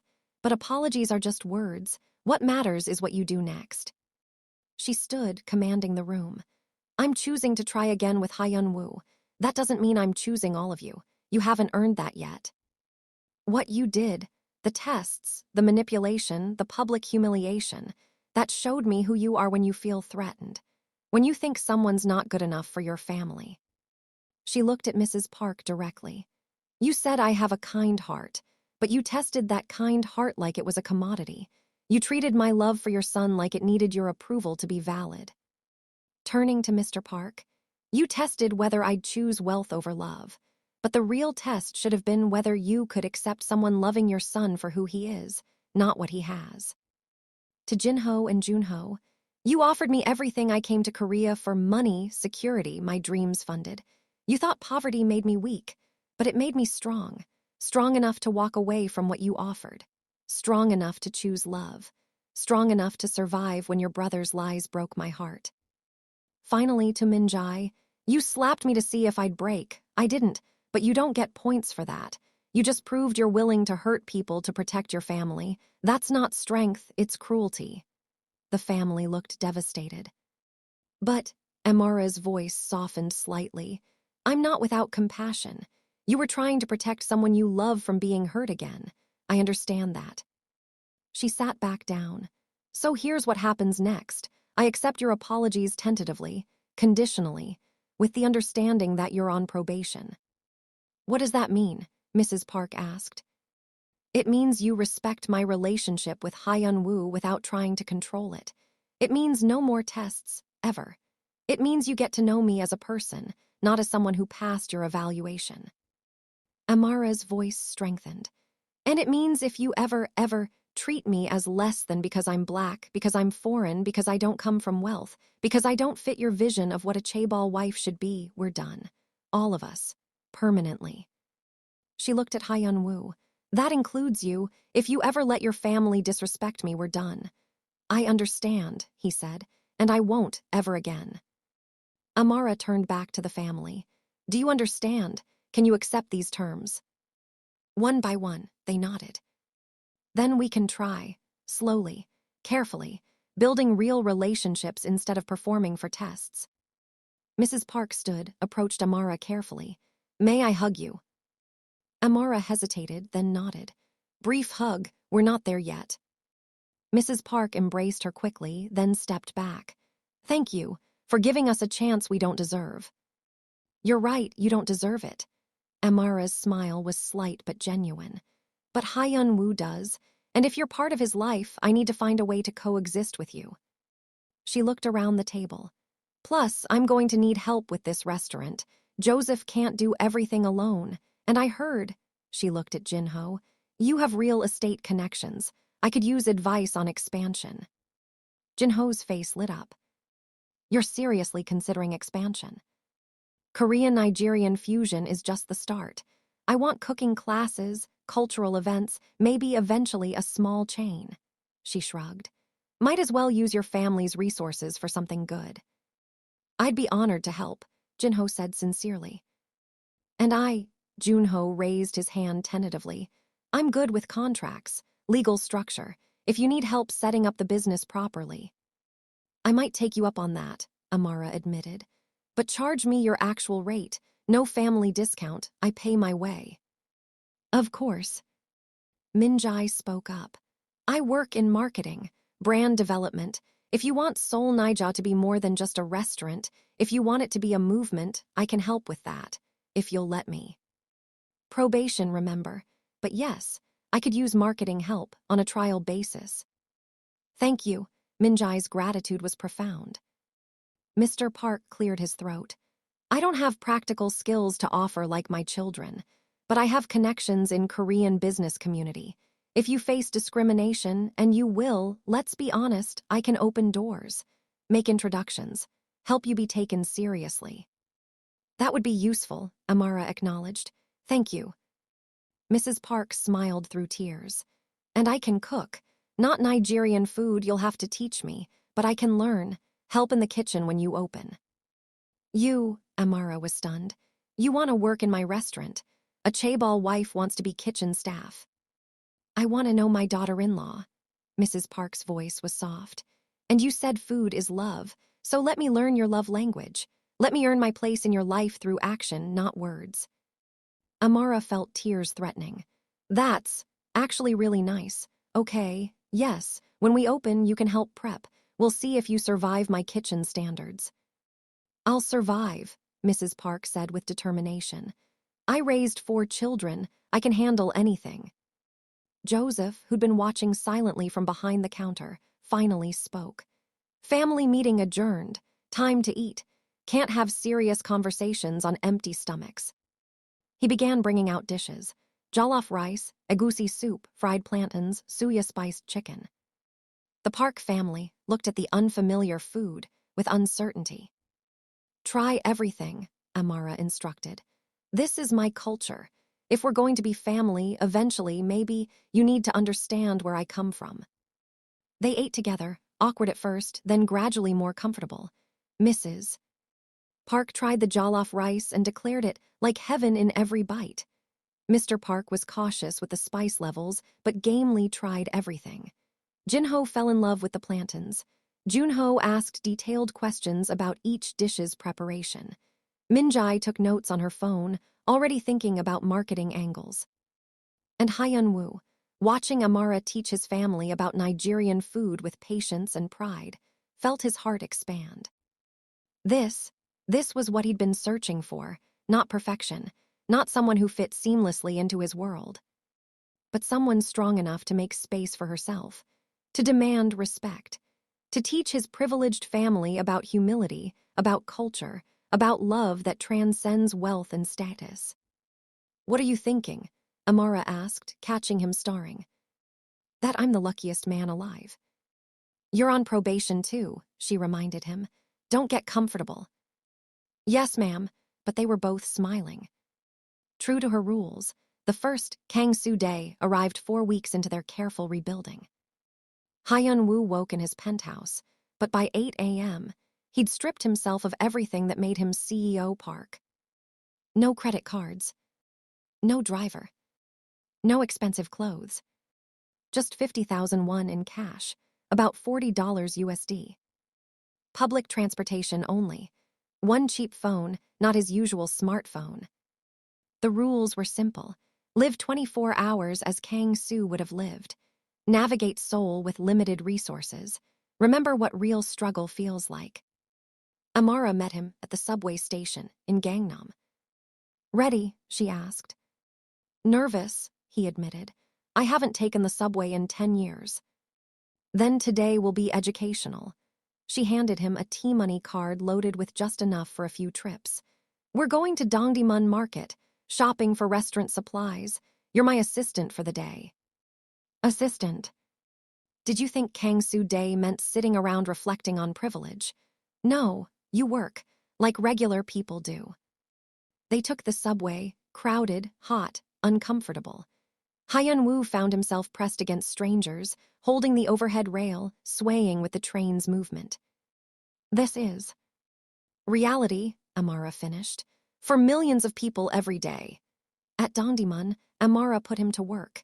They negotiated prices with vendors, and Hyun-woo quickly realized he had no idea how to bargain effectively. Too high, Amara said when he tried to buy kitchen towels. Walk away, but we need them. Walk away. They did. 3 stalls later, they found the same towels for 30% less. Lesson 1, Amara said. Desperation costs money. Patience saves it. Lunch was 5,000 won each at a cheap kimbap place. Not the trendy ones in Gangnam, but a mom-and-pop shop with plastic tables and fluorescent lights. How's the food? Amara asked. Honestly, amazing. Why didn't I know about this place? Because CEO Park doesn't eat at places without reservations. She smiled. Kang Soo would have eaten here 3 times a week. After lunch, they walked miles through Seoul, carrying their market purchases because taxis were too expensive and the subway would be too crowded with bags. Hyun-woo's feet hurt. His shoulders ached. Sweat soaked through his cheap shirt. Can we rest? He asked. You can rest when everything's delivered to the restaurant. They finally reached Calabar Kitchen at 6 p.m., 10 hours after starting. Hyun-woo collapsed into a chair while Amara began unpacking their purchases. "How much did we spend today?" she asked. "About 45,000 won, I think." "And how much would you normally spend on lunch alone?" "Maybe 80,000 won for a business lunch." "So you spent half your CEO lunch budget to buy supplies, feed 2 people, and transport everything across Seoul." Amara sat across from him. "What did you learn?" Hyun-woo thought about it, really thought. That poverty isn't about not having money, it's about every decision being a calculation. Every one matters, every choice carries weight. And that I took for granted things like taxis, delivery services, having someone else carry my purchases. That physical labor is exhausting. That navigating Seoul without resources is its own skill set. He met her eyes. And that Kang Soo's life, the one I performed for a month, was actually much harder than I made it look.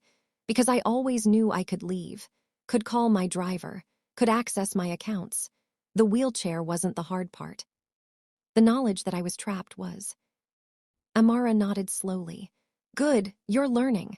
She pulled out 2 ramyun packages. "Dinner is this, because we have 5,001 left and that needs to last until tomorrow." Tomorrow? Kang Soo Day ends at 8 a.m. tomorrow. You have 12 more hours. She started heating water on the small kitchen burner. "Tonight you sleep on Joseph's couch. No penthouse, no comfortable bed, just a lumpy couch and street noise." Hyun-woo looked at the ramyun, the same cheap brand they'd eaten in the tiny room, and felt emotion clog his throat. "I miss it sometimes," he admitted quietly. "That room, that simplicity." "You miss the fantasy," Amara corrected. "You miss believing you could be Kang Soo forever, humble and simple and uncomplicated." "Maybe. But you can't be Kang Soo forever. You're Park Hyun-woo, CEO, billionaire, privileged man with responsibilities." She handed him chopsticks. "The question is, can Park Hyun-woo remember what Kang Soo learned?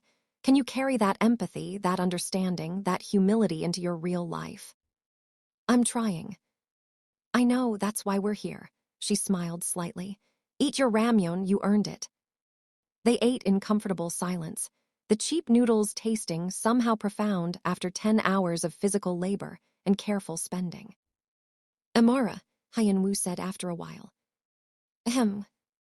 Thank you for this, for making me remember." "Don't thank me yet. Wait until you've spent a night on Joseph's couch. It's a torture device disguised as furniture." Despite everything, they both laughed. 3 months into their rebuilding, Seoul Naija officially opened its doors. The restaurant occupied a beautiful space in Itaewon, the building Hyun-woo had deeded to Amara, now transformed into her vision. Warm woods mixed with vibrant African textiles, Korean traditional elements blended with Nigerian artwork. The menu was a love letter to both cultures. Opening night was invitation only. Amara had insisted, no press, no cameras, just people who mattered. The guest list was carefully curated. Joseph, place of honor, first table. The Park family, still on probation but proving themselves. Staff from Calabar Kitchen. Nigerian expat community leaders. Korean friends Amara had made through cooking classes. And Hyun-woo, of course. Amara stood in the kitchen, dressed in a chef's coat she'd designed herself.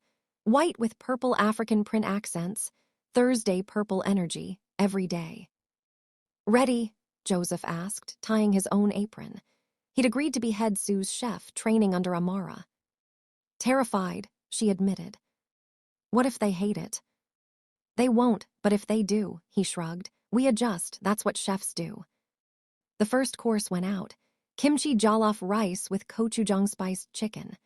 Amara watched through the kitchen window as people took their first bites. Mrs. Park's eyes widened. She said something to her husband, who tried it and immediately called for more. The Nigerian expat at table 3 closed his eyes in what looked like religious ecstasy. A young Korean couple at table 5 were already taking Instagram photos. "They like it," Joseph said with satisfaction. "Told you." Course after course went out, each one a conversation between cultures. Bulgogi suya, Korean marinated beef with Nigerian spice blend. Seafood pancake with egusi sauce. Tteokbokki plantains, spicy rice cakes meets sweet plantains. Bibimbap with jollof rice base. Dessert, sweet red bean puff puff, Nigerian fried dough meets Korean sweet beans. By the time service ended, Amara was exhausted but glowing. She came out of the kitchen to applause, every guest standing, clapping, some crying. Speech, someone called. Amara hadn't prepared one, but she found herself speaking from the heart. 3 months ago, I didn't know if I'd still be in Korea. I'd been lied to, tested, humiliated. I had every reason to go home to Nigeria and never look back. She looked at Hyun-woo, sitting with his family. But someone asked me to stay, to give him and this country another chance. Seoul Naija isn't just a restaurant, it's a promise. A promise that different cultures can blend without one erasing the other. That African food belongs in Korean spaces. That love can cross oceans and languages and skin colors. Her voice strengthened. It's also a promise to every African person in Korea who's been told they don't belong, who's faced discrimination, who's been made to feel less than. This space is for you. You do belong. Your culture matters. Your presence enriches Korea, not diminishes it. She turned to the Korean guests.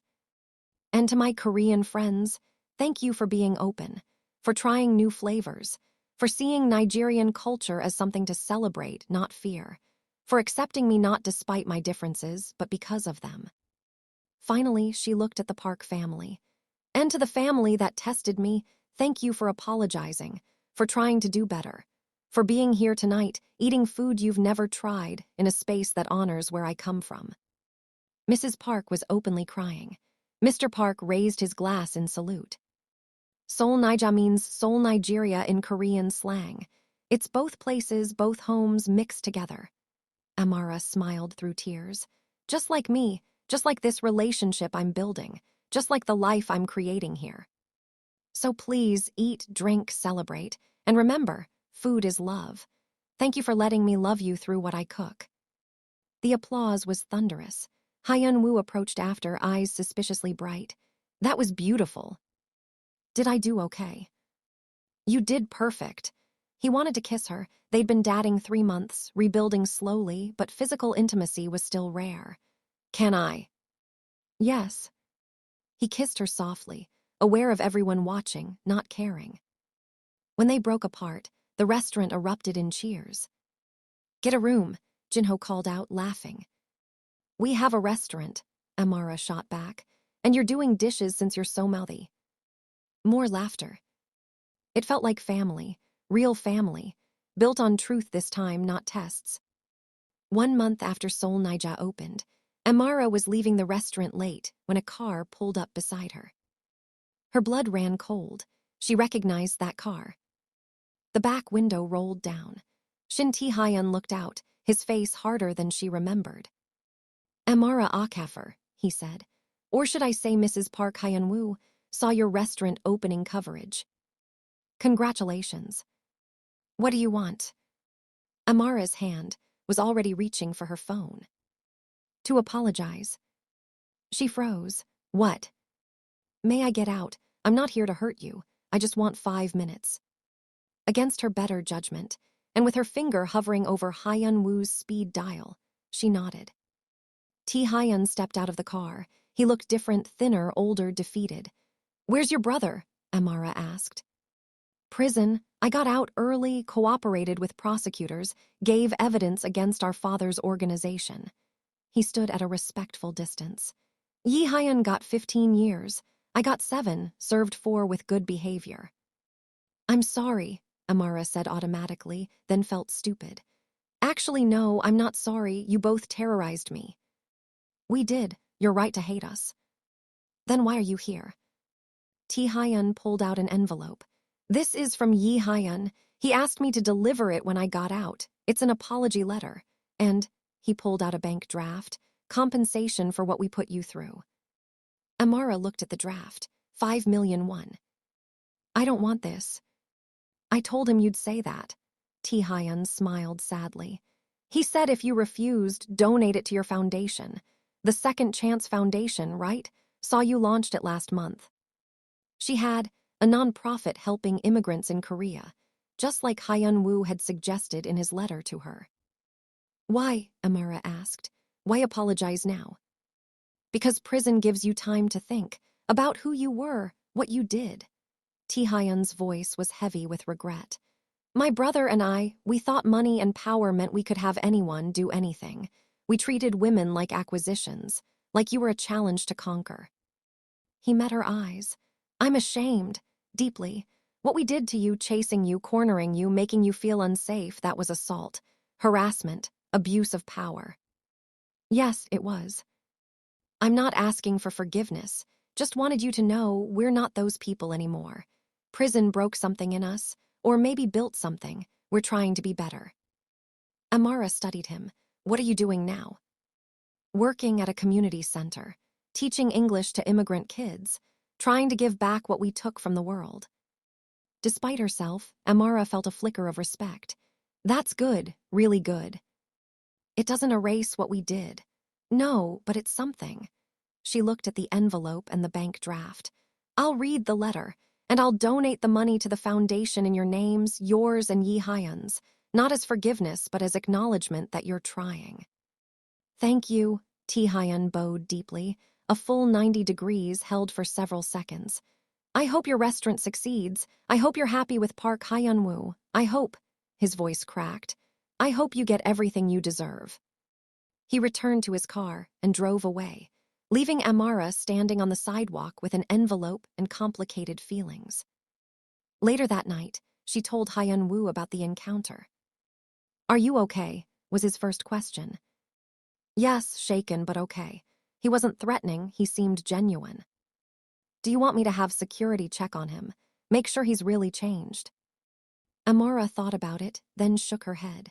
No, let him have his redemption arc without surveillance. If he's really trying to be better, who am I to doubt it? You're more generous than I'd be. I'm not generous, I'm just tired of carrying anger. She leaned against him. The Shin twins terrorized me. Your family tested me. Seoul itself challenged me at every turn, but I'm still here, still standing, still building something beautiful. She looked up at him. And that's the best revenge, not suffering in return, but thriving despite what they did. You're remarkable, Hyun-woo whispered. I know, you better not forget it. Never. 6 months into their second chance, 6 months of therapy, honest conversations, Kang Soo days, building Seoul Naija, slowly reconstructing trust. Hyun-woo decided it was time. Not for a grand gesture, not for public spectacle. Just truth. He took Amara to the plaza, their plaza, where everything began. Why are we here? She asked. It's not Kang Soo Day. No, but it's important. He led her to the bench where he used to sit in the wheelchair, begging. The street lamp glowed above them, exactly as it had that first night. 6 months ago, Hyun-woo began, you came back to me in this plaza. You gave me a second chance I didn't deserve. We've been through this. Let me finish, he smiled. Please. Amara nodded. These 6 months have been the hardest and best of my life. Hard because I've had to face what I did, the lies, the manipulation, the cruelty. Best because I've gotten to know the real you, and you've gotten to know the real me. No masks, no tests, just us. He took both her hands. I've learned that Kang Soo wasn't a character I played. He was the person I am when I'm not afraid, when I'm not hiding behind money and status and walls. He's the part of me that's capable of real love. And Park Hyun-woo, Amara prompted, is learning to integrate those parts, to be wealthy and humble, powerful and kind, privileged and aware. He squeezed her hands. It's hard, I mess up constantly, but I'm trying. You are, she agreed softly. You're doing well. So I want to ask you something. No pressure, no expectations, just an honest question. Hyun-woo got down on one knee, not with a flashy ring, not with photographers hidden in bushes, not with any of the grand gestures he could afford. Just him, her, and the plaza where a desperate woman once kissed a stranger and changed both their lives. Amara Okafor, he said, voice steady despite his racing heart. Will you marry me? Not as Kang Soo's wife, you already did that in a district office with convenience store kimbap, and not as CEO Park's appropriate match, but as my partner, my equal, the woman who makes me want to be better every single day. He pulled out a ring, but not a massive diamond. Instead, a custom design, Nigerian gold twisted with Korean silver, purple stone in the center, Thursday purple energy, both their initials engraved inside. This ring represents both of us, neither culture erasing the other, both equal, both beautiful, both necessary. Tears streamed down Amara's face. You really thought about this? I've thought about nothing else for weeks. Worked with a jeweler in Itaewon. She's Nigerian, by the way, married to a Korean man. She understood exactly what I wanted. He held the ring up to catch the street lamp light. So, will you marry me? For real this time, with truth, with family who respects you, with a life we build together as equals. Amara looked at the ring, at him, at the plaza around them. Ask me in Yoruba, she said suddenly. What? You've been learning, right? Your therapist suggested language learning as a way to understand my culture. So ask me in my language. Hyun-woo's face split into a nervous smile. His Yoruba was terrible, barely conversational after 6 months of lessons, but he'd practiced this specific phrase 100 times. Letter 1E63 EO F letter 1E B9 G Bommy. Will you marry me?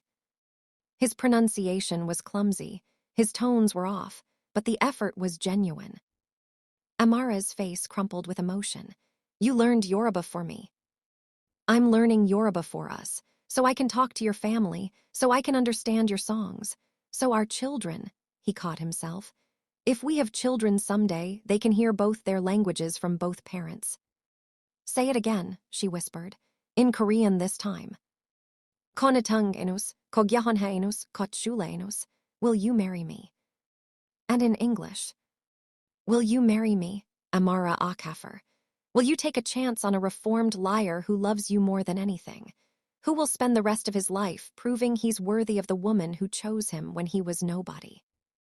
Amara pulled him up to standing, held his face in both hands.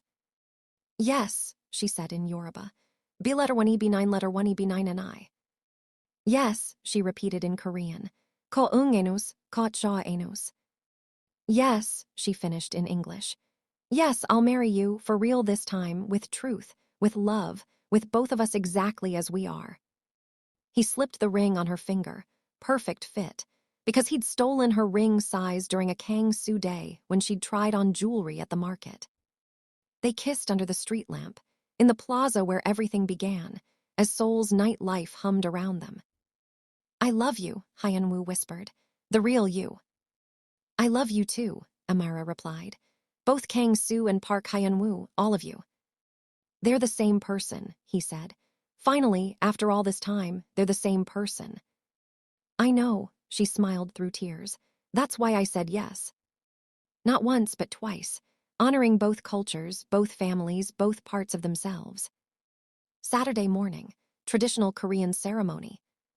The Park family hanok in Bukshan, beautiful traditional house with curved roofs and courtyard gardens. Amara wore a stunning hanbok, custom-made, deep purple, her color with gold embroidery. Her braids were arranged elaborately, decorated with traditional Korean ornaments. Hyun-woo wore traditional hanbok too, regal, elegant, looking every inch the chaebol heir he was. The ceremony was formal, beautiful, steeped in tradition. Bowing to parents. Tea ceremony. Exchange of ducks, symbol of fidelity. Payabik, meeting the family with traditional games and blessings. Mrs. Park cried through the entire thing.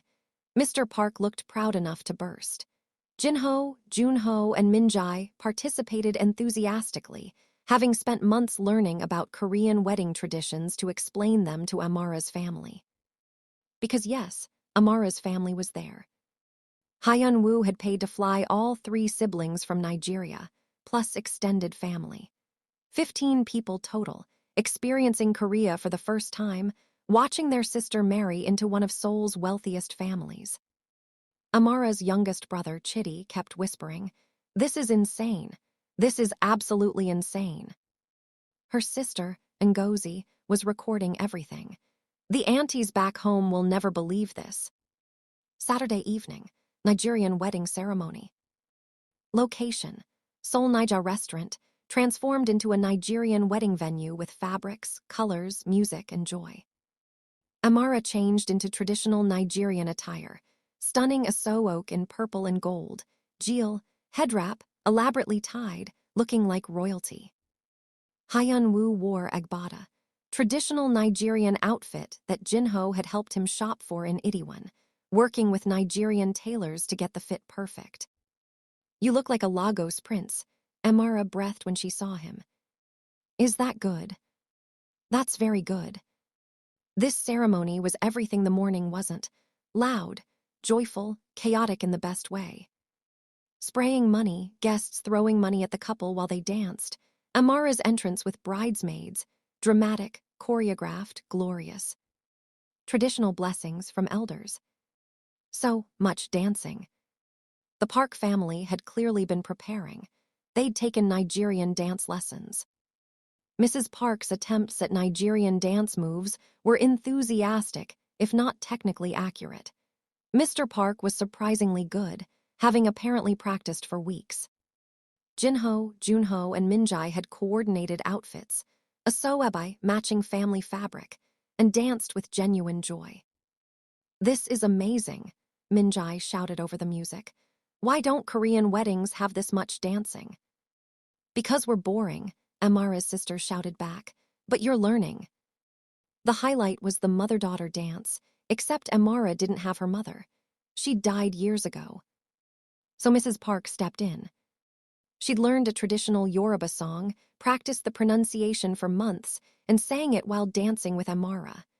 Amara sobbed. Everyone sobbed. "You're my daughter now," Mrs. Park whispered.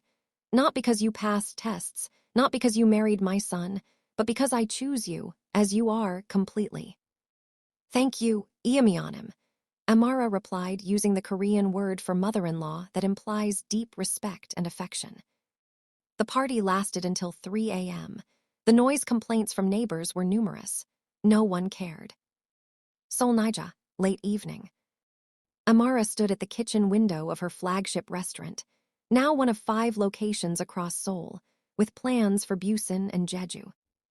Behind her, the kitchen was quiet.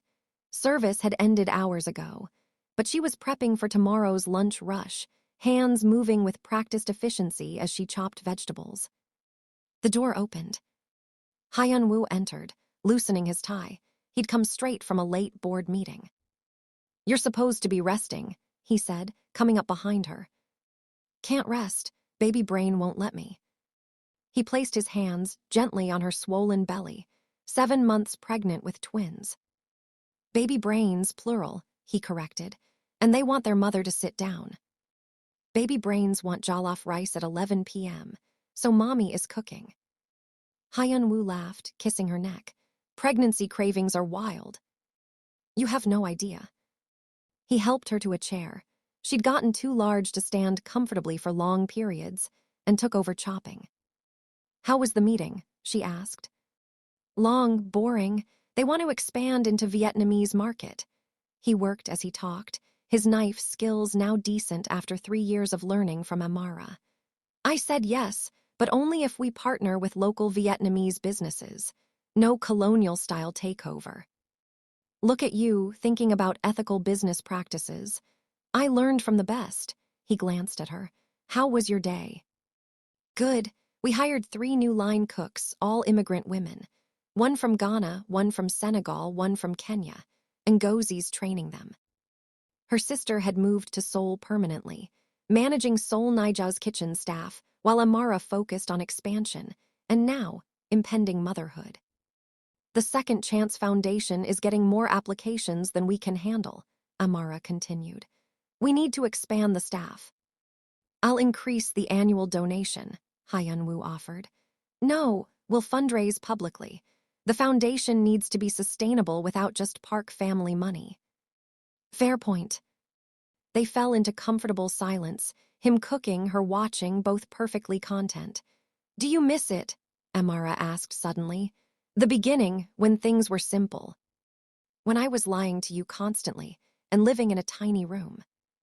When we were just us, before all this, she gestured at everything, complexity. Hyun-woo finished the jollof rice, plated it, brought it to her with a flourish. Try this. Tell me if I got the seasoning right.